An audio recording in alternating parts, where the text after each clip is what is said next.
महाराज म्हणतात की तुम्ही ईश्वर प्राप्तीसाठी यज्ञ होम हवन करता. त्या होमामध्ये तुम्ही वेगवेगळ्या प्रकारची आहुती देता. पण ते वेगवेगळ्या प्रकारची आहुती देत असताना तुमच्यामध्ये जे काम, क्रोध, लोभ, मोह, माया ह्याची का तुम्ही आहुती देत नाहीत, असे या भागातनं सांगतात. काय म्हणतात? तिळ जाळीले तांदूळ, काम क्रोध तैसेची खळ, कारेशी न लाशी वाऊगा, न भजता पांडुरंगा, मानदंभासाठी केली अक्षराची आटी, तप करुनी तीर्थाटन, वाढविला अभिमान, वाटिले ते धन, केली अहंता जतन, तुका मने चुकले वर्म, केला अवघाची अधर्म.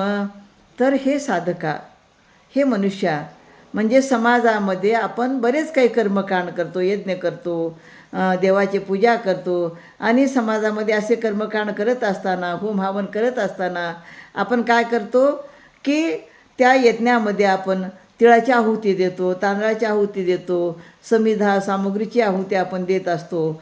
पण हे तू होमामध्ये आहुती देऊन तू जाळतोस, पण स्वतःच्या स्वभावातील काम, क्रोध, लोभ, मोह हे जे शत्रू आहेत ते तुझ्या मनामध्ये तसाच ठेवतो ना. त्या यज्ञामध्ये तुझ्यामधले हे जे काम, क्रोध आहेत त्याची पण तू आहुती दे ना.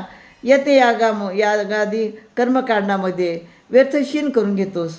त्यापेक्षा पांडुरंगाची सेवा का करीत नाहीस?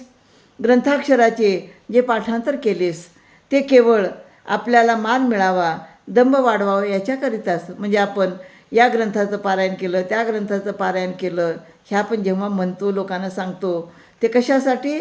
की तुम्ही खूप मोठ्या भक्त आहात हे दाखवण्यासाठी ना. मग तुमचा अहंकार वाढवण्यासाठीच तुम्ही करताना.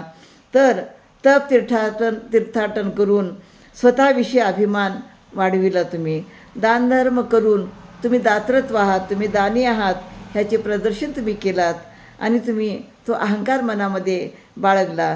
तुकाराम महाराज म्हणतात, अशा ह्या मार्गाने जाणारे साधक खरोखर आत्मप्राप्तीच्या मार्गात चुकले, म्हणून त्यांनी जे काही केले ते सारे कर्मकांड म्हणजे अधर्माचे वर्म आहे.